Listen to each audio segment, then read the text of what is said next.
Semua janji Liu Ruyan sudah selesai. Para pangeran dan putri, silakan nikmati dengan tenang. Isi utama dimulai. Ratu sekolah Liu Ruyan telah bangkrut. Melihat bunga sekolah yang dipermalukan dan ditertawakan oleh semua orang, saya mengeluarkan 50.000 yuan yang telah saya tabung selama beberapa tahun dan memaksanya kepada dia. Hingga kemudian saya mengetahui keluarganya sebenarnya kehilangan Liu Ruyan dalam restrukturisasi aset. Tunggu sebentar, saya berani memanggil Liu Ruyan dan dia berlari kecil. Saat saya mendekatinya, Liu Ruyan terlihat murung. Wajahnya penuh ketidaksabaran. Keluarga Liu Ruyan bangkrut. Di pesta kelasnya saja, para teman sekelas secara terbuka dan diam-diam mengejeknya, terutama beberapa gadis yang dulu berada di belakangnya. Setelah mengetahui bahwa keluarganya bangkrut, sepertinya dia mau mengembalikan semua kemarahan yang dulu dialaminya. Melihat sang gadis angkasa yang dulu megah seperti matahari jatuh ke dunia fana, banyak orang tidak puas dan ingin meninjuinya lagi ke tanah. Melihatnya penuh kotoran lumpur. Para pria yang dulu menyukai Liu Ruyan, sekarang dia juga dipaksa menjadi darah ular. Sebelumnya, Liu Ruyan yang tampak lemah membuatku sedikit prihatin. Dia pasti sangat sedih. Segera akan lulus, jalan bintang yang dulu bersinar kini tampaknya menjadi lumpur sulit dilalui. Saya mendengar dari teman sekelas, rumah keluarganya semua disita. Mungkin segera seluruh keluarga akan terpaksa tinggal di jalanan. Saya mengambil kartu ban dari saku dan menaruhnya di tangan dia. Tangan darinya dingin namun hangat. Saat jari-jari mereka bersentuhan, saya tak bisa menahan diri dan wajahku memerah. Apa ini? Liu Ruyan menahan rasa tidak sabarnya. Dia memandangku dengan kebingungan. Ini adalah kartu ban berisi 50.000 yuan. Kata sandinya 23.456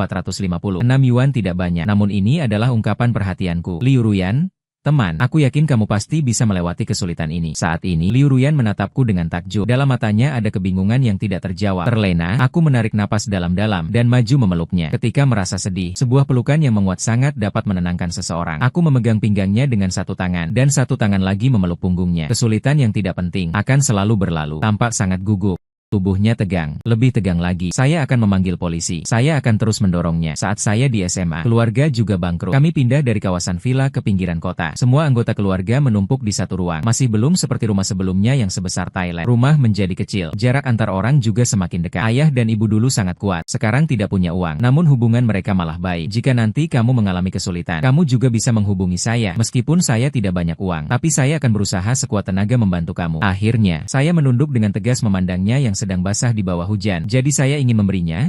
Menurunkan Liu Ruyan sedikit. Dia memandangku dengan polos. Dahulu dia selalu tinggi dan sombong. Tidak bersemangat, dingin dan acuh. Namun penampilannya hari ini tampak agak nakal. Aku semakin merasa prihatin. Melihatnya seolah melihat diriku pada awalnya. Aku mengangkat perlahan-lahan. Aku menyentuh kepalanya. Rambutnya sangat lembut. Serat rambutnya tipis. Saat disentuh terasa seperti anjing Golden Retriever Liu Ruyan yang dulu saya pelihara. Semangat, aku menampilkan senyum yang sangat bersinar padanya. Pupil Liu Ruyan tiba-tiba menyempit. Wajah putih dan dingin memancarkan lapisan warna cerah. Seperti senja indah di ufuk. Diiringi simpati seorang laki-laki. Dia pasti tidak nyaman. Aku mengacungkan tangan, beralih dan pergi dengan langkah cepat. Segera akan lulus, saya harus segera mencari pekerjaan dengan gaji lebih tinggi. Di dalam asrama, teman sekamar semua sedang membicarakan. Sungguh sangat sial. Saya telah mengejarnya selama 4 tahun. 4 tahun penuh, saya pikir setelah lulus bisa memikatnya menjadi menantu keluarga kaya. Tapi ternyata dia bangkrut. Teman sekamar Wang Haolin tampak tampan, tubuhnya tinggi. Selama 4 tahun kuliah, dia terus berputar mengelilingi. Dengan janji setulus hati, saya pasti akan menahannya. Sebenarnya meskipun tidak punya uang, namun tetap sangat cantik. Saya tak bisa menahan diri untuk menyela. Wang Haolin mengangkat alisnya. Kamu sudah sadar? Ya, cinta tanpa materi, seperti seumpukan pasir yang terpisah. Saat angin bertiup, semuanya hancur. Selain itu, seperti Liu Ruyan, gadis muda ini tidak bisa menolak, tidak bisa melompat. Ia kehilangan aura anak kaya kedua generasi. Sepertinya bahkan dia sendiri tidak dapat bertahan. Aku tidak akan bicara lagi. Liu Ruyan sebenarnya tidak seburuk yang dikatakan. Meskipun Liu Ruyan terlihat dingin dan egois, tapi sebenarnya dia orang yang baik. Dia pernah membantu saya selama liburan musim dingin semester 2. Saya bekerja sebagai resepsionis di restoran pribadi mewah. Berpakaian seragam kerja tipis menunggu di luar pintu. Tidak lama kemudian, orang tersebut menjadi beku. Liu Ruyan dan keluarganya datang untuk makan. Melihat saya, setelah beberapa saat, dia keluar dari ruang pribadi. Secara khusus memberiku satu paket pemanas tubuh. Itulah sedikit kehangatan yang saya tepuk di wajahku pada musim dingin yang dingin itu. Saya terus mengirimkan CV. 1 bulan lagi akan lulus. Pekerjaan belum ditemukan. Tempat tinggal belum ada. Sejak keluarga bangkrut, kondisi rumah tidak bagus, tapi saya merasa lebih bahagia. Ayah tidak lagi seperti dulu.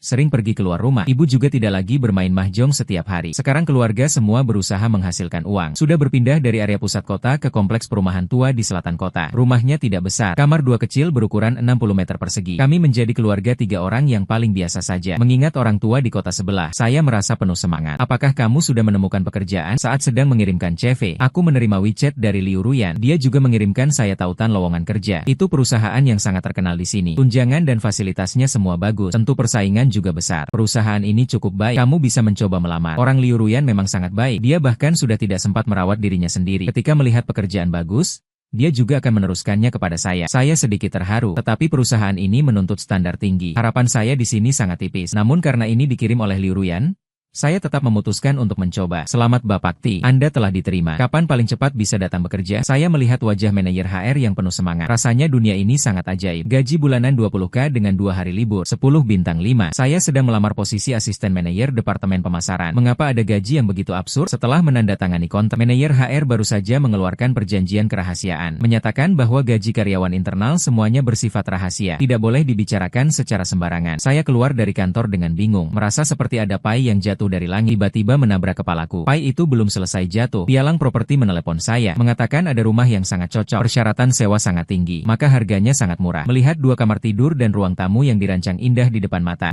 saya hampir terbelalak. Berapa harganya menurutmu? 1 kontrak per bulan termasuk biaya pemeliharaan. Lokasinya, renovasinya minimal 5.000 per bulan. Kalau jujur, kenapa ini begitu murah? Aku merasa rumah ini agak aneh. Pai itu terlalu besar. Mungkin ini jebakan. Pihak agen terlihat kesulitan. Dia ragu sejenak, tapi tetap memberitahu aku. Sebenarnya saat renovasi rumah, ada seorang tukang renovasi. Tiba-tiba jatuh dari balkon, mati di tempat itu. Pemilik rumah merasa tak beruntung. Jadi dia ingin menyewakan rumah tersebut untuk memberi semangat pada rumah. Tidak apa-apa. Dia tidak menganggap aku miskin. Bagaimana aku bisa menilai dia tak beruntung? Aku merasa tenang. Tidak peduli dengan kontrak, hanya merasa bahwa 2 masalah besar dalam hidup sudah terselesaikan sekaligus. Dan ini dekat juga dari kantor. Di pintu gerbang komplek perumahan itu ada stasiun metro. Perjalanan ke kantor hanya 4 pemberhentian saja. Setelah beberapa tahun digerogoti oleh takdir, keberuntungan akhirnya mulai memelukku. Hari pertama bekerja, aku akhirnya bertemu dengan atasan langsungku, manajer umum departemen pemasaran, Jiang Susue. Ternyata bernama Jiang Susue. Secara tampak aku tenang dan santai, tapi kedua tanganku tak sengaja mengencangkan. Jiang Susue adalah tetangga saya saat SMA. 3 tahun lebih tua dari saya. Saat aku masuk SMA, dia sudah kuliah. Dia adalah rasa gemetar di masa muda saya. Kedua orang tua saat itu bercanda mengatakan, setelah aku lulus kuliah, mari kita menikah. Kemudian keluargaku mengalami masalah. Keluarga dia segera melarikan diri. Terlalu takut ibu saya datang meminta pinjaman. Jiang Susue memblokirku. Otoritas saya. Kami juga memutuskan hubungan dengan sejak saat itu. Kebetulan, lihat tangan yang memanjangnya. Saya membungkuk dan bersujud. Manajer Jiang, ke depan, aku akan menjadi asistenmu. Tolong beri arahan. Jiang Susue tersenyum. Selama bertahun-tahun, kamu masih belum berubah kan? Bahwa kamu mengenal perusahaan. Aku mengikuti Jiang Susue di belakang, menyembunyikan semua emosiku di balik mataku. Di atas meja rapat, Jiang Susue menunjuk ke bagian tengah pena saya. Berikan pena itu untuk kugunakan sebentar. Saat aku menyerahkan pena tersebut, sentuhan ujung jari Jiang Susue melewati tanganku. Dia juga memegang tanganku sedikit, merasa suhu jari. Aku mengangkat kepala. Aku menatap Jiang Susue dengan tatapan yang tidak jelas. Dia tidak akan mengira aku masih menyukainya. Kan? Perasaan tak tentu di masa remaja lebih tipis daripada selembar kertas. Sebuah tarikan lembut saja membuatnya hancur. Sekarang aku hanya ingin bekerja keras untuk menghasilkan uang, memberi keluarga hidup yang lebih baik. Saat pulang kerja sampai pintu masuk perusahaan, aku melihat jauh sebuah siluet dingin dan tipis. Tiba-tiba aku mendekat. Ternyata dia adalah Liu Ruyan. Liu Ruyan, bagaimana kamu berada di sini? Aku dengan gembira berlari menuju dia. Beruntung karena dia. Tanpa dia, aku tidak akan menemukan pekerjaan yang bagus ini. Aku kebetulan melewati Liu Ruyan. Dia menatapku seolah tidak ada apa-apa. Namun telinganya menjadi merah. Terima kasih sudah memperkenalkan pekerjaan. Sudah makan belum? Saya mengajakmu makan. Bagaimana? Dia menatapku sekali. Tidak peduli. Dia memesan. Mengangguk sedikit. Baiklah, bagaimanapun juga tidak apa-apa. Saat itulah, sebuah mobil Land Rover melintas di sampingku lewat jendela. Xiao Susu tersenyum. Menyala beberapa kali. Di mana Bada tinggal? Saya akan mengantarmu pulang. Terima kasih. Jiang. Manajer, saya juga harus pergi makan bersama teman-teman. Jadi saya tidak akan merepotkanmu. Tatapan Jiang Susue membuatku merasa tidak nyaman. Saya menarik Liu Ruyan dan langsung berbalik pergi. Liu Ruyan menoleh kembali sambil mengerutkan wajahnya terus-menerus. Jiang Susue, siapa Jibada itu? Sambil menyiapkan hidangan bagi Liu Ruyan. Sambil berbicara dengannya, cerita saya tentang Jiang Susue. Kamu bilang dunia ini kecil atau tidak? Kamu sekarang telah menjadi aku. Atasan langsungku? Liu Ruyan mengernyit. Jika kamu tidak suka dia, mau ganti pekerjaan, apa yang harus dikatakan? Apakah sekarang memang gampang banget cari kerja? Aku tersenyum, tidak menganggap serius kata-kata Liu Ruyan. Liu Ruyan menghela napas. Ya, pekerjaan tidak mudah. Menemukan rumah juga tidak gampang. Kalau tetap tidak menemukan rumah, aku akan harus tidur di jalanan. Tidur di jalanan. Aku menatap Liu Ruyan dengan simpati. Ayah dan ibumu? Apa kabar? Liu Ruyan meletakkan sumpitnya. Dia bersandar pada sandaran kursi wang. Ekspresinya terlihat kesepian. Mereka kembali ke kampung halaman di pedesaan. Sekarang kota ini hanya tersisa 1 orang saja. 1 orang yang sama denganku. Aku lebih prihatin lagi. Rumah bangkrutnya telah diblokir. Orang tuamu sekarang harus berpisah dari Liu Ruyan. Dari pekerjaan saya, mengingat apartemen 2 kamar yang kosong. Aku bertanya dengan hati-hati. Di sana masih ada 1 ruang kosong. Apakah kamu mau pindah dan tinggal bersamaku? Liu Ruyan menatapku dengan ragu. Matanya penuh ketidakpastian. Apakah ini akan terlalu tidak nyaman? Aku menampilkan senyum penghiburan kepadanya. Tidak. Ya, sebenarnya juga ada 2 kamar. Aku masih berencana mencari teman sewa. Kamu datang tepat saja mendengar tentang Liu Ruyan yang mencari teman sewa. Matanya menjadi gelap. Aina, ayo pergi. Aku tidak punya tempat tinggal malam ini. Melihat Liu Ruyan dengan wajah penuh rasa tertekan, tiba-tiba di hatiku mengalir sedikit rasa pahit. Dia juga pernah menghabiskan uang seperti tanah, dipanggil dan dikelilingi. Di antara kerumunan, ribuan orang memandang. Ini dia harus hidup di bawah naungan orang lain. Ayo pergi ke supermarket. Aku akan membawamu membeli beberapa kebutuhan sehari-hari. Di dalam hati, aku bertekad diam-diam, aku akan lebih baik kepada Liu Ruyan, lebih baik lagi, agar dia tahu bahwa masyarakat ini tidak hanya sekadar materialistik dan acuh tak acuh. Saat kamu terjebak di krisis, dihina, ditindas, dilupakan, selalu ada seseorang yang dapat memberikanmu kekuatan dan menemanimu maju. Setelah membeli sikat gigi, handuk dan perlengkapan mandi lainnya, lanjutkan membeli selimut penutup, pakaian tidur, menghilangkan sepatu. Perlengkapan rumah ini, Liu Ruyan dengan antusias memilih sampo dan pembersih wajah. Tidak ada sedikit pun yang menunjukkan kekecewaan atau rasa malu. Dia memang orang yang baik, lebih baik dari yang saya bayangkan. Saya kira sebelum hari ini dia bahkan belum pernah mendengar merek sampo di supermarket. Merek pembersih wajahnya belum pernah didengarnya.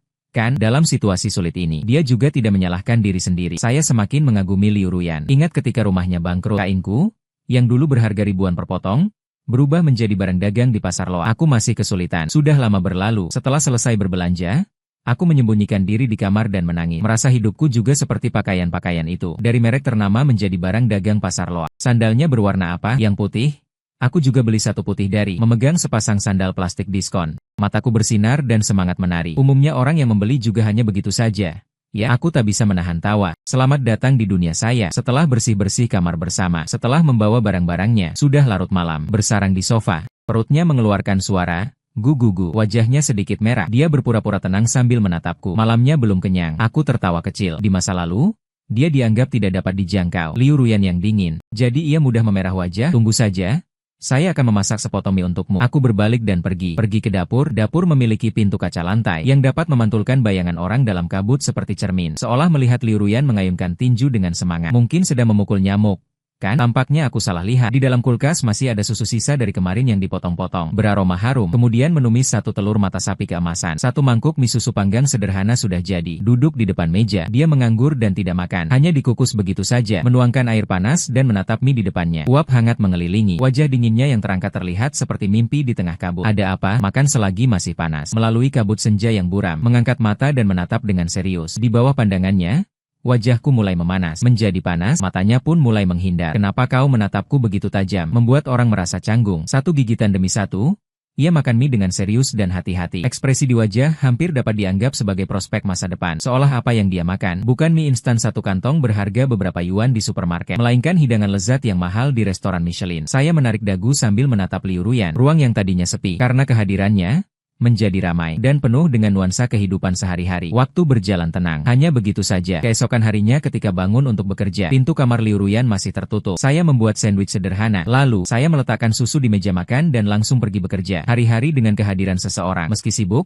saya masih membawa pesan pribadi dan sarapan. Di meja, saya terjaga. Ingat untuk makan dengan senyum tawa setelah mengirim WeChat. Tiba-tiba saya menyadari, pesan tadi sepertinya dikirim oleh suami kepada istri. Setelah memindai kartu dan duduk di meja kerja, saya tidak bisa menahan tawa bodoh yang membuat Jiang Susue mengamatiku dengan curiga beberapa kali. Pekerjaan di departemen pemasaran sangat banyak. Setiap hari ada laporan dan rencana yang tidak pernah selesai. Aku begitu sibuk sehingga kaki tak menyentuh tanah. Tidak punya waktu untuk melihat ponsel. Hanya saat pulang kerja aku menemukan pesan dari Liu Ruyan di ponsel. Aku sudah menemukan pekerjaan. Pulang kerja, ayo makan bersama. Masih belum pulang? Aku menunggu di bawah gedung perusahaan kalian setelah menyiapkan barang-barangku. Baru saja hendak pergi. Liu Susue datang menghampiri. Dia menekan meja saya dengan handuk. Ayo pergi, aku mengajakmu makan. Sambil memberitahu beberapa hal penting tentang perusahaan. Maaf, manajer Jiang, aku sudah mengajak teman. Jiang Susue tampak tidak senang kepada asistennya. Ini adalah kali kedua kamu menolak atasanmu. Bagaimana kamu bisa punya pacar? Dia menunduk dan melihatku. Sempit dan panjang. Matanya yang indah memancarkan ketidakpuasan. Aku meletakkan dokumen ke laci lalu berdiri. Manajer Jiang, maaf, hari ini saya sudah berjanji dengan teman. Lain hari,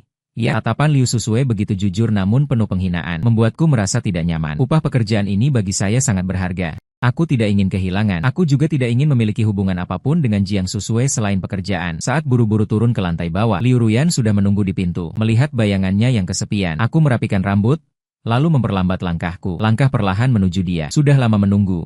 Ya, Liu Ruyan, dengan telinganya merah, menampilkan senyuman cerah. Ayo pergi, aku mengajakmu makan hotpot. Liu Ruyan berkata. Dia juga menemukan pekerjaan dengan gaji yang bagus, tapi sedikit menyakitkan hati. Sering harus lembur sebagai asisten manajer umum di perusahaan besar. Bosnya sangat keras, mereka memarahi setiap hari. Katakanlah orang-orang di kantor merasa seperti melihat hantu ketika bertemu bos. Aku mengunyah permen sambil melihat Liu Ruyan berbicara dengan penuh warna. Perkara di kantornya, hanya saja hatiku terasa begitu gembira sampai ingin melepaskan diri. Sungguh bagus, Liu Ruyan juga sudah menemukan pekerjaan. Dia tidak terpengaruh oleh perubahan ini. Tidak pernah putus asa, namun dia hidup dengan serius, bekerja keras, berani menerima pukulan berat yang diberikan oleh takdir. Liu Ruyan memang luar biasa. Setelah pulang ke rumah, Liu Ruyan pergi mandi. Saya mengeluarkan ponsel dan mengirim WeChat kepada teman saya Xiao Rui. Dia adalah seorang Si King. Sejauh ini dia sudah berpacaran dengan 10 perempuan. Tujuannya menambah sampai 12 pasangan zodiak. Jika Xiao Rui melihat orang tersebut, dia tidak bisa menahan kegembiraannya. Jantungnya berdetak sangat cepat, sangat gugup. Apakah itu berarti saya menyukai penampilannya yang cantik? Melihat WeChat yang dibalas dalam hitungan detik, saya berpikir sejenak. Wajah Liu Ruyan begitu cantik seperti selebriti. Itu wajar. Siapa yang melihat wanita cantik tidak terpesona? Semua orang sama, hanya sekadar tertarik pada penampilan saja. Saya rasa apa yang dikatakan Xiao Rui benar. Liu Ruyan wanita cantik seperti ini, siapapun yang melihatnya akan bingung. Orang tua saya masih menunggu di kompleks kecil lama itu. Sekarang selain serius menghasilkan uang, semua hal lain tidak seharusnya dipikirkan. Saya bangun dengan wajah merah merona, menghabiskan malam penuh mimpi yang tak terlukiskan. Mimpi itu terlalu nyata. Sejujurnya saya tidak berani menatap Liu Ruyan di pagi hari. Saya hanya bisa berteriak dalam hati, Jibada, bangunlah, musim semi sudah lewat. Saat saya terburu-buru menuju kantor, manajer HR membawa seorang karyawan baru, menyatakan bahwa dia akan menjadi pegawai baru di departemen pemasaran. Saya mengangkat kepala. Di depan mata saya berdiri seorang pria tampan, dengan postur tinggi dan ramping. Saat aku melihat ke arahku, dia juga menatapku dan berkedip. Ruang teh Wang Haolin. Wang Haolin sedang bersemangat menarik tanganku. Bagus sekali. Dada tidak menyangka kita bisa bekerja di perusahaan yang sama. Bagaimana kamu masuk ke perusahaan ini?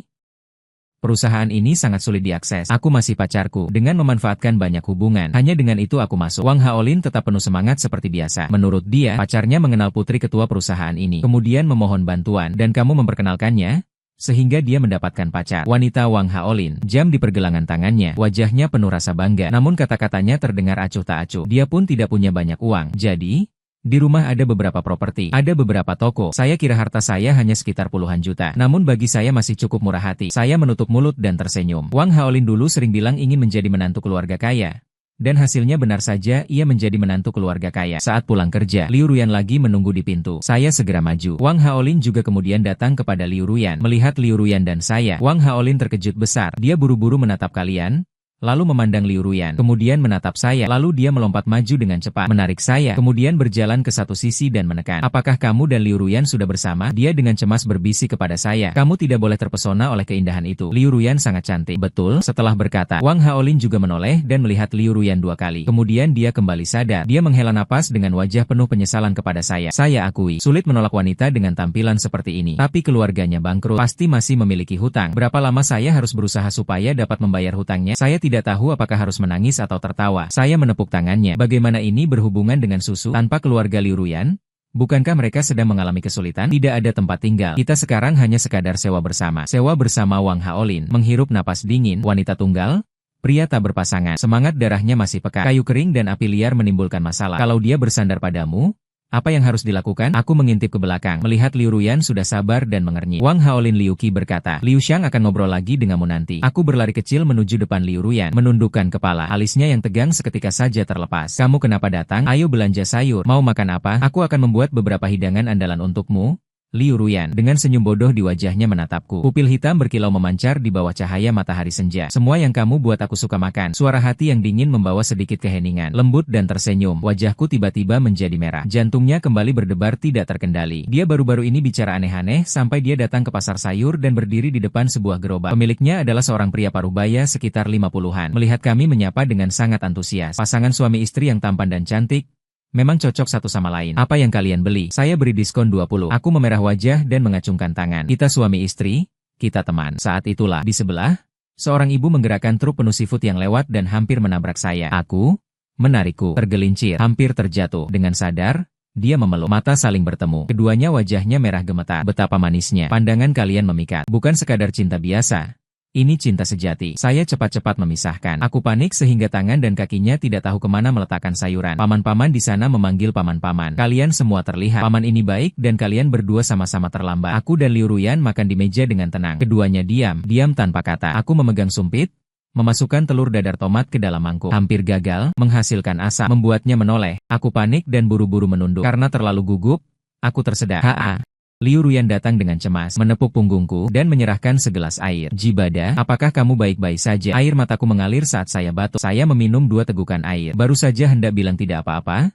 Saya menyadari, Liu Ruyan terlalu dekat denganku. Saat ini, dia sedang menatapku dengan gugup. Satu tangan masih berada di punggungku. Palmernya terasa panas. Udara hangat yang keluar dari napasnya, berhembus langsung ke wajahku, bersama aroma lembut. Seperti pohon pinus di salju musim dingin, lembut dan segar. Bagaimana mungkin napas seseorang begitu harum? Aku tak bisa menahan diri dan mendekat. Aku menghirup napas Liu Ruyan dengan lembut. Sepertinya dia terkejut olehku. Tak bergerak. Rambut bulu matanya begitu panjang di wajahnya, membuat bayangan kecil. Pandangan saya menelusuri mata dalamnya, menuruni garis hidung yang tinggi. Bibir merah memikat Liu Ruyan tampak begitu rapat setelah menontonnya. Bagian telinga berwarna merah. Suara ponsel tiba-tiba berbunyi, memecah udara yang lengket. Saya dan Liu Ruyan segera berbalik, menghirup napas dalam-dalam masing-masing. Saya menatap ponsel. Itu panggilan dari Wang Haolin. Saya menjawab telepon. Setelah selesai berbicara, saya menutupi jantung yang berdetak kencang dan berlari masuk ke kamar. Halo, saat Wang Haolin mulai bicara, saya terkejut duluan. Suaranya rendah dan serak. Nada bicaraannya ambigu. Wah, apakah kalian sedang berciuman? Aku bersihkan tenggorokanku. Lalu apa yang kamu katakan? Kami baru saja makan. Kamu selalu terbuka kepadaku. Apakah kamu suka Liu Ruyan? Apakah kamu menyukai Liu Ruyan? Aku meraba jantungku. Di bawahnya ada sesuatu yang berputar. Bising, berteriak ingin menembus tanah. Aku juga tidak tahu. Awalnya aku hanya merasakan simpati padanya. Aku merasa dia patut disayangi. Kemudian aku kagum padanya. Aku menganggapnya sangat terhormat. Kadang-kadang aku juga menganggap dia sangat imut. Apakah ini dianggap sebagai cinta? Suara Wang Haolin yang jernih terdengar dari ponsel. Tidak dihitung. Ini bukan tentang mencintai. Mencintai tidak menakutkan. Menakutkannya adalah ketika pria mulai menghubungi dan merasakan simpati terhadap seorang wanita. Kamu sudah jatuh cinta pada Liu Ruyan. Jibada, kamu sudah selesai?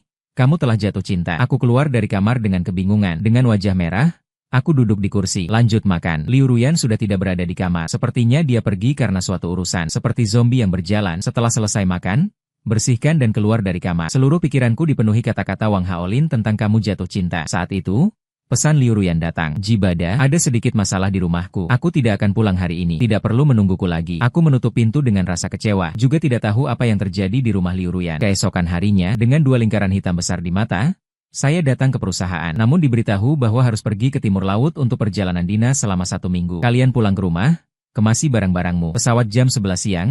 Gunakan waktunya sebaik mungkin. Saya buru-buru dan panik kembali ke rumah. Setelah mengemas barang, saya duduk bersama Wang Haolin di mobil menuju bandara. Departemen Pemasaran Timur Laut mengalami perubahan besar kali ini. Beberapa bagian penjualan diserang orang. Mereka mengatakan produk tersebut memiliki masalah kualitas serius. Jiang Susue membawa saya, Wang Haolin, dan seorang rekan perempuan untuk perjalanan dinas bersama. Di jalan, saya setengah khawatir tentang kondisi perusahaan. Sementara itu, hati saya merasa kecewa. Tidak akan melihat Liu Ruyan selama 1 minggu. Mengingat hal ini, saya mengeluarkan ponsel, mengirim pesan kepada Liu Ruyan. Perusahaan Liu Ruyan ada urusan mendesak. Saya harus pergi ke Hacheng untuk perjalanan dinas. Pesawat tengah hari 1 minggu sudah berangkat. Apakah rumahmu baik-baik saja? Perjalanan mobil 1 jam. Saya memeriksa ponsel 100 kali, tapi ponselnya diam sekali. Terbaring di sana, tidak ada telepon, dan juga tidak ada pesan. Saya tak bersemangat mengikuti Jiang Susue. Mereka menuju pintu gerbang. Saat itulah, suara perempuan yang mendesak terdengar dari Gijaba. Saya mencari arah suara itu, berlari dengan langkah besar ke arahnya. Wajahnya putih dan dingin. Karena berlari, ia meletakkan senjata. Rambut panjang di sudut mata saya basah. Keringat menetes di alis dan mata. Dia berlari ke depanku, lalu menghela napas lega. Seluruh tubuhnya menjadi rileks. Lulu tersenyum sangat cerah. Matanya bersinar terang, menetes penuh di seluruh sungai hati. Aku terdiam memandangi Liu Ruyan. Kamu sudah makan. Bukankah kamu seharusnya sedang bekerja? Kenapa kau datang ke bandara? Liu Ruyan diam-diam menatapku. Mata yang tak terucapkan kelembutannya. Aku cuma mau menjemputmu. Saat itulah, Jiang Susue datang mendekat. Gibada? Jangan malas-malas naik pesawat. Wang Haolin mencoba menatapku. Dia juga datang menarikku. Baiklah, ayo pergi. Kalau belum pergi, kita tidak akan sempat. Aku ditarik oleh Wang Haolin 1 langkah. Lalu berbalik kembali. Liu Ruyan. Wang Haolin sambil menoleh melihat Liu Ruyan. Sambil menarik, aku tidak tahu. Aku juga mengira itu perpisahan hidup dan mati. Harus menemukan kalian, Jack dan Rose. Melihat kalian berpisah, semuanya harus merasa malu. Gibada paling sulit menjual kecantikan. Ya, Liu Ruyan. Orang ini ternyata sangat mahir menuduh.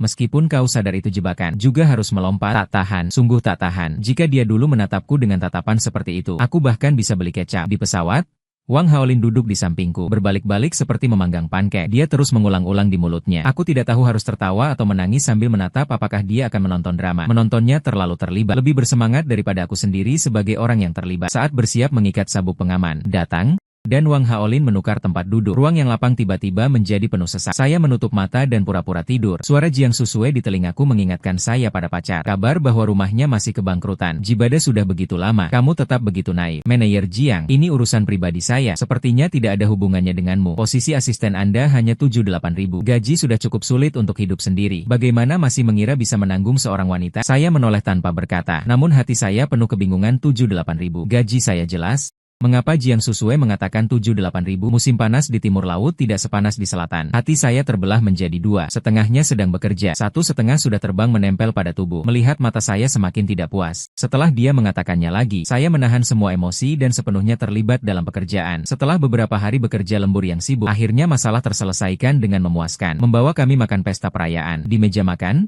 semua orang minum sedikit alkohol. Dia mengajukan bahwa ada hal yang ingin dia bicarakan dengan saya. Saya mengikuti dia ke taman di depan hotel. Saya sudah mengetahui kabar terbaru Anda. Bekerja sendiri memang melelahkan. Ya, mata Jiang Susue bersinar dengan rasa curiga dan keinginan yang tak terelakkan. Namun saya hanya merasa sangat jenuh yang tidak bisa diungkapkan. Apa sebenarnya yang ingin Anda katakan? Menatapku, mata berseri gelap.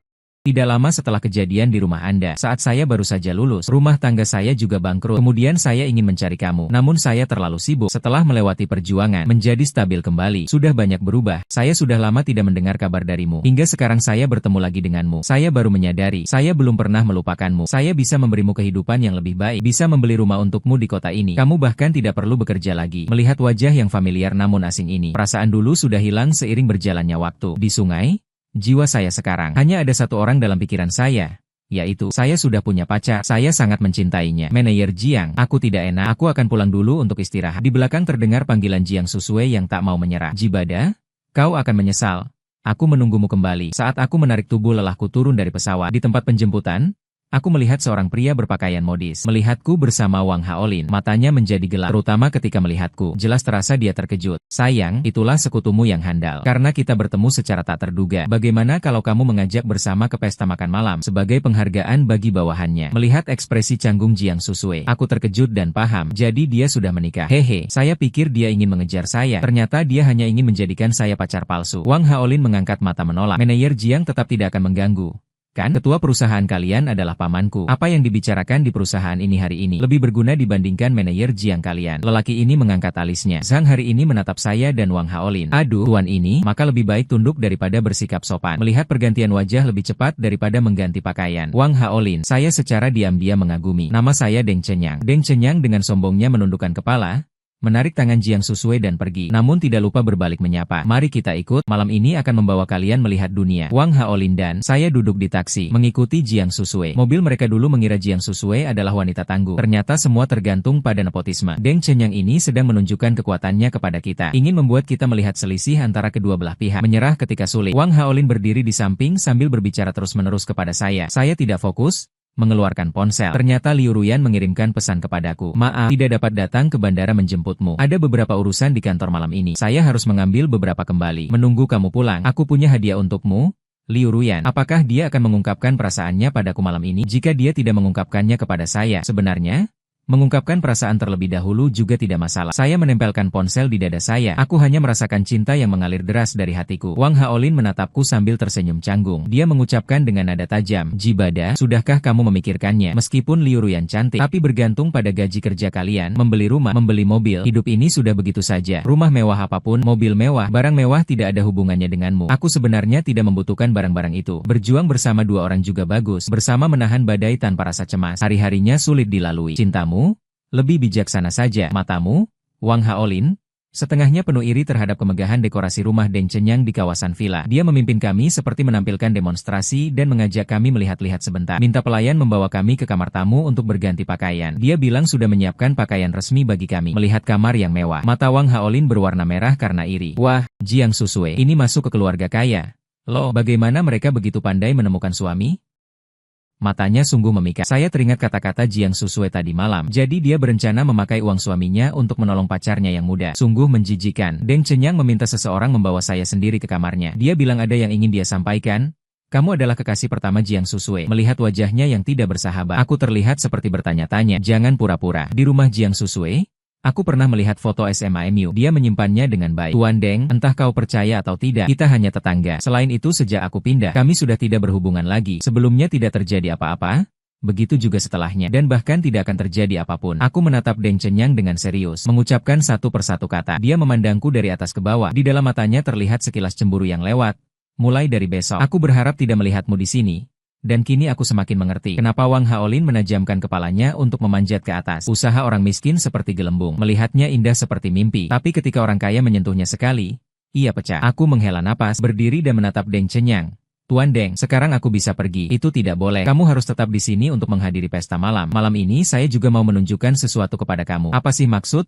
Mata yang mempesona karena kekayaan? Jika beruntung dengan penampilanmu, ya, saya juga akan membawa seorang penyokong. Kamu nanti bisa berubah dari yang biasa jadi luar biasa. Melihat Deng Cenyang tersenyum secara dipaksakan, menutup mulutnya. Aku tak bisa menahan lagi.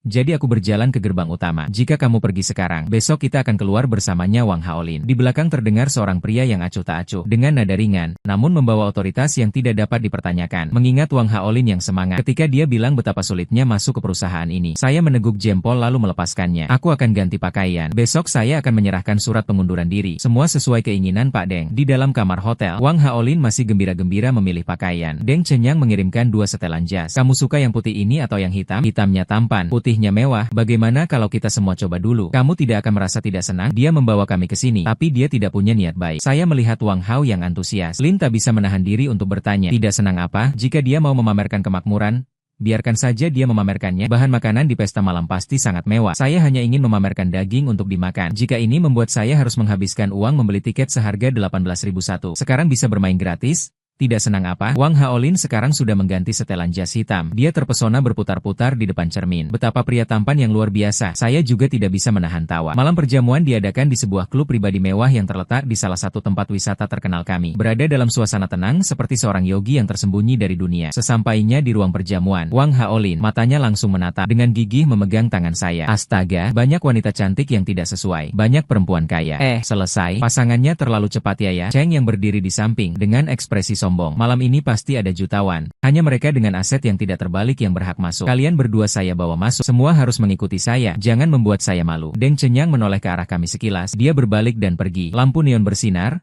Minuman berkelap-kelip. Kehidupan mewah yang memabukkan. Aku melihat tempat ini yang terlalu mewah. Hanya merasa tidak cocok di sini. Dunia adalah milik mereka. Sementara aku tidak punya apa-apa. Katakanlah semua jalan menuju Roma. Namun ada beberapa orang yang lahir di Roma, mengejar apa yang biasanya dikejar orang biasa sepanjang hidupnya. Mereka memilikinya sejak lahir. Ini bukan dunia yang seharusnya aku masuki. Aku teringat pekerjaanku. Sejak awal, aku mulai merasakan sakit hati. Akhirnya Liu Ruyan yang membuatku datang. Saat itu aku akan keluar dari pekerjaan. Aku belum tahu bagaimana mengatakannya kepada Liu Ruyan. Pada akhirnya, semuanya hanyalah ilusi kosong. Halo, aku sudah memperhatikanmu sejak tadi. Bolehkah pria tampan ini menambahkan WeChat? Di sampingku berdiri seorang wanita muda berpakaian gaun malam merah, sekitar usia 30 tahun. Tubuhnya mempesona, wajahnya cantik dengan garis-garis menawan. Hanya lingkaran mata yang tampak belum matang. Terlihat tubuhnya tidak terlalu sehat. Setelah saya menolak dengan sopan, dia tetap keras menaruh kartu nama di tangan saya. Kemudian ia berbalik dan pergi. Deng Cenyang mendekat. Ternyata dia adalah Ibu Liu, bagian dari grup Liu. Dia tanpa sengaja memperlihatkan 1,5 bintang di tangannya. Itu sudah cukup untuk memenuhi kebutuhan hidupmu sepanjang masa. Kamu memang tidak pandai memilih. Dia juga bernama Liu. Wang Haolin juga mendekat untuk mengobrol. Tidak masalah jika kalian belum pernah dengar. Grup Liu sangat rendah hati. Perusahaan-perusahaannya banyak. Pengendali sebenarnya selalu orang yang bersembunyi di baliknya.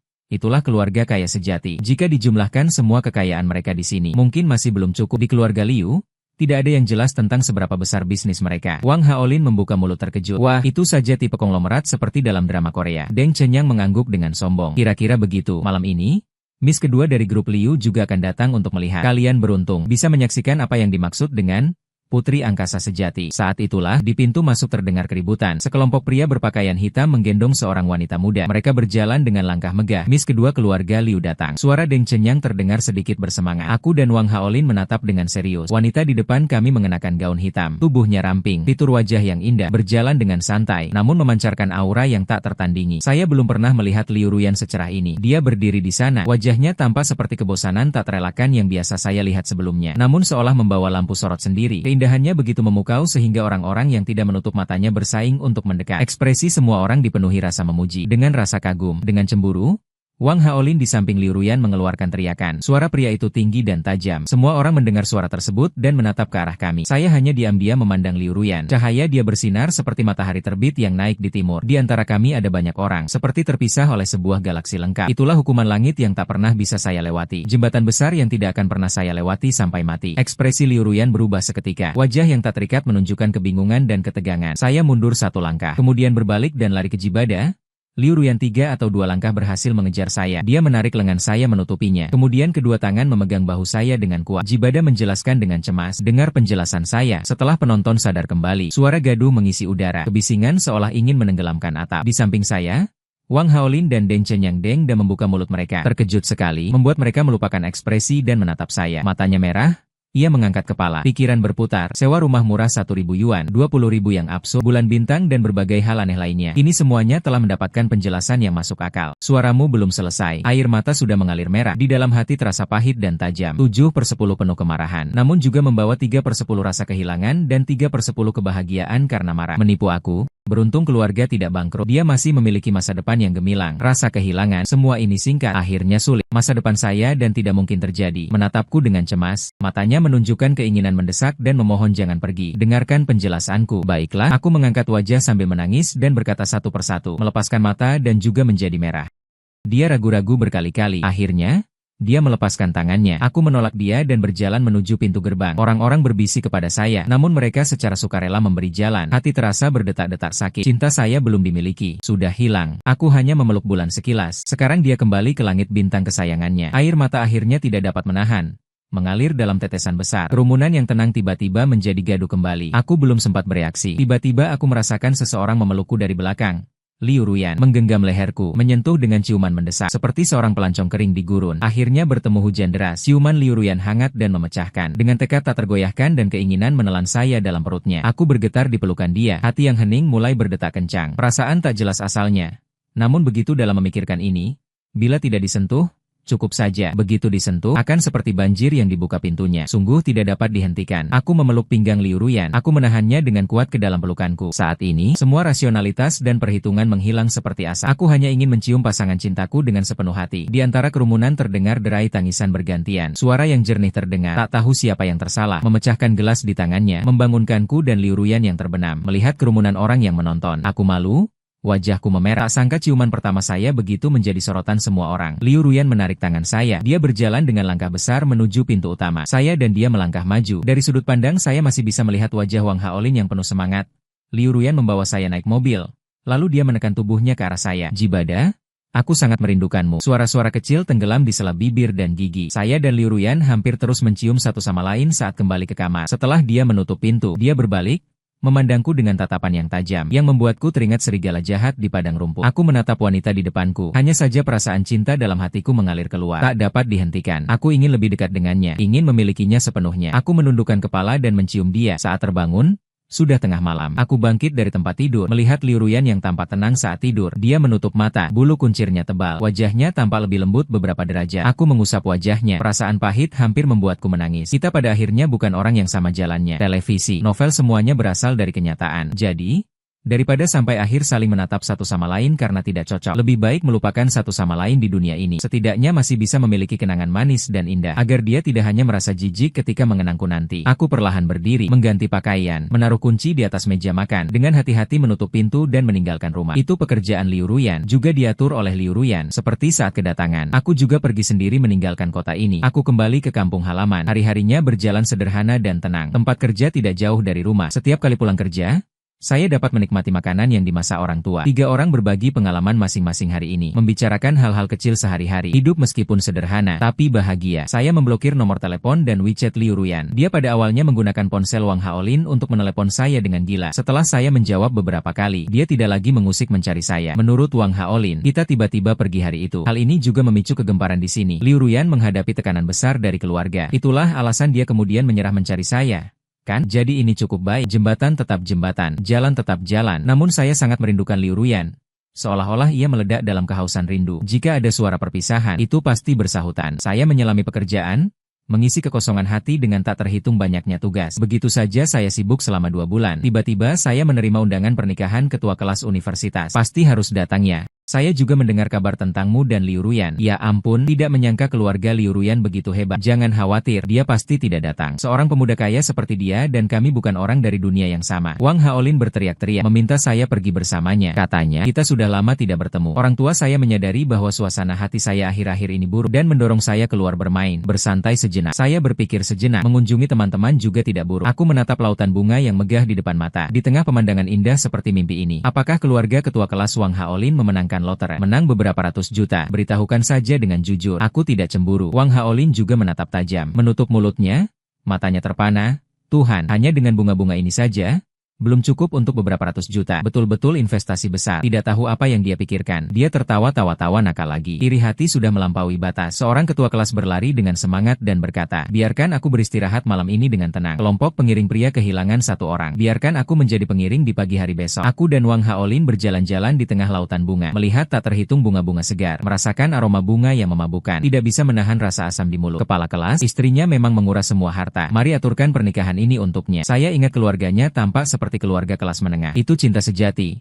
Ya, Wang Haolin mengangguk penuh iri hati. Itu pernikahan impian semua wanita? Ya, ini juga membuat saya bertanya-tanya bagaimana nanti akan menikah. Saat malam semua berkumpul makan bersama. Tanpa sengaja, kami mulai bicara tentang Liu Ruyan. Saya selalu menganggap kepribadiannya dan penampilannya memang tidak biasa. Dia memang berasal dari keluarga kaya. Kabar bahwa keluarganya ingin dia kuliah di sekolah ternama luar negeri. Tapi dia tidak mau pergi sama sekali. Ia menolak untuk pergi, ingin tetap di dalam negeri bersama Liu Ruyan. Tidak perlu gelar untuk menuntut ilmu keuangan. Dia sendiri sudah menjadi pebisnis paling gemilang. Mereka yang dulu pernah mengejek Liu Ruyan, saat ini sudah ada cara lain untuk menyatakan, dia pada akhirnya adalah orang dari dunia yang berbeda dengan kita. Pagi-pagi saja dia ditarik oleh Wang Haolin. Saya mata setengah tertutup, bingung melihat sekumpulan orang masuk ke kamar. Cepat, buat penampilan, jika tidak akan terlambat. Seseorang menekan saya di kursi dan mengatur rambutku. Saya tampak bingung. Apakah kalian salah mengenali? Aku pengiring. Bukan salah. Bukan salah. Penampilan pengiring kami juga sangat mewah. Saya tutup mata sambil biar mereka mengacau. Hanya merasa ingin kembali ke ranjang dan tidur lagi. Sudah waktunya ganti pakaian. Saya melihat diri saya yang segar di cermin. Rasa agak bingung memakai seperti ini. Benar-benar baik. Apakah ini terlalu mengalihkan perhatian? Tapi hari ini memang pernikahan ketua kelas. Stylist membuka tirai. Di depan mata ada setelan jas mewah. Cepat. Waktunya melepas pakaian hampir habis. Stylist segera fokus kembali. Kemudian ia datang dan melepas pakaian saya. Kalian sedang bercanda? Ya, ini adalah pakaian pengiring. Pengiring Li Sub cabang seperti ini. Pakaian pengiring lainnya bahkan lebih mencolok dibandingkan milikmu. Sambil berbicara, beberapa anak laki-laki sudah mulai membantu mengganti pakaian saya. Saya ditarik dan pakaian saya selesai diganti. Kemudian saya diselimuti orang ramai dan menuju ke tempat pernikahan. Wang Haolin menaruh seikat bunga di tangan saya. Kemudian ia mendorong saya ke atas panggung. Musik mulai terdengar, bunga-bunga jatuh di udara. Saya mengangkat mata dengan ragu-ragu. Di depan terlihat Liu Ruyan. Senyum cerah dengan mata berwarna merah. Dia melangkah perlahan namun tegas satu langkah demi satu langkah menuju saya. Jibada, apakah kamu bersedia menikahi saya? Semua orang sedang berteriak-teriak untuk meminang dia. Meminangnya, saya mengelilingi sekitar. Melihat banyak wajah yang familiar. Orang tua saya juga sedang bangun. Ternyata acara yang saya hadiri adalah pernikahan saya sendiri. Saya menatap Liu Ruyan dengan mata berkaca-kaca. Sambil tersenyum mengangguk. Saya bersedia menyerahkan semuanya. Liu Ruyan, di luar cerita?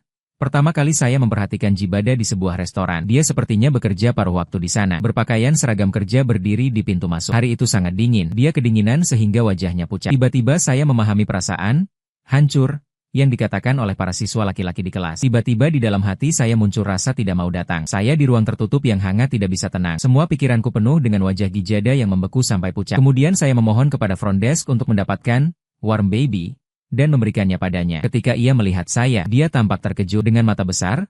Ia menatap saya dengan rasa terima kasih. Tatapannya seolah memiliki kail, membuat saya tidak bisa melepaskan pandangan. Jibada agak menarik. Setelah kembali ke sekolah, saya menemukan bahwa dia tampaknya sangat sibuk. Setiap harinya ia bergerak dengan terburu-buru. Dia memiliki pekerjaan paruh waktu yang tak pernah selesai. Ini adalah seorang anak laki-laki yang berasal dari keluarga miskin namun berusaha keras. Berbeda dengan mereka di sekolah yang tidak perlu khawatir tentang pakaian dan makanan. Anak-anak yang setiap hari memikirkan cinta sangat berbeda. Semua orang di sekolah mengumbar rumor bahwa keluarga saya bangkrut. Kata-kata mengatakan bahwa ibu salah satu teman sekelas bekerja di perusahaan saya. Ternyata perusahaan sedang mempekerjakan seorang akuntan untuk mengeksekusi proses kebangkrutan. Banyak orang datang datang meminta konfirmasi kepada saya. Saya tidak menyangkal. Itu adalah cabang perusahaan milik kakak perempuanku yang tidak begitu menguntungkan. Dia berencana menempatkan perusahaan induknya di pasar saham luar negeri. Jadi setelah merapikan banyak cabang yang efisiensinya biasa saja, perkembangan situasi saya sangat menarik. Banyak orang yang selalu mengelilingi saya setiap hari. Mulai menghindar, saya pun tidak lagi diselimuti orang. Menjadi ejekan. Ini sungguh mengejutkan. Terutama siswa laki-laki tidak lagi datang menyerahkan surat cinta. Ini membuat hidup saya lebih tenang. Namun juga ada masalah. Ada beberapa laki-laki yang masih datang menanyakan barang kepada saya, mengatakan agar saya mengembalikan hadiah yang mereka kirimkan. Saya tidak pernah menerima hadiah tersebut. Mereka membuat saya sangat kesal. Saya baru saja mengusir seorang laki-laki yang menanyakan pengembalian hadiah,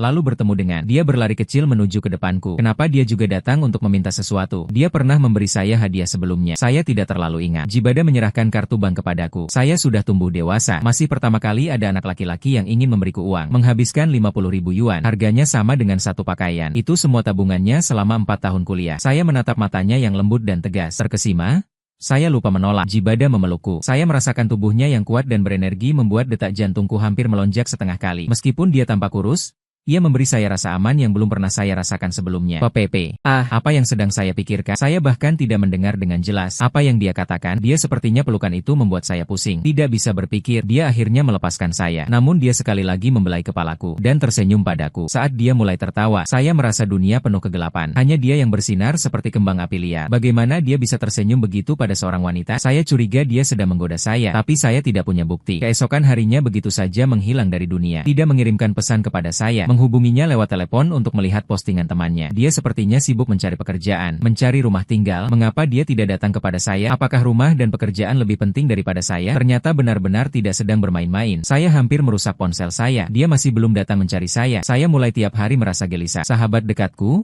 Ling Yun, segera menyadari keanehan saya. Dia bertanya lebih lanjut, apakah aku sudah berpacaran? Siapa yang sedang berpacaran? Aku sedikit khawatir tentang teman sekelas. Jibada, sudahkah dia menemukan pekerjaan? Aku memberitahu Ling Yun tentang hubunganku dengan Jibada. Dia langsung berseru, mengatakan bahwa aku pasti sudah jatuh cinta pada Jibada, mengatakan bahwa hatiku mulai terbuka. Bagaimana mungkin begitu? Namun aku tetap menelepon Ling Yun. Perusahaanmu menyiapkan posisi untukku. Gaji tidak boleh kurang dari 100.000. Aku dipermalukan oleh Ling Yun selama sebulan. Aku terlalu jelas seperti ini. Pasti akan ditemukan orang. Saya menetapkan batas maksimalnya 20.000. Ini batas bawahku. Tidak boleh lebih sedikit lagi. Lebih sedikit lagi tak dapat dibayangkan bagaimana Jibada akan hidup. Pekerjaan sudah diatur. Aku minta orang membeli rumah di dekat Ling Yun Company besok. Bagaimana Jibada bisa berbagi sewa dengan orang lain? Jibada pergi bekerja di Ling Yun Company. Aku lega.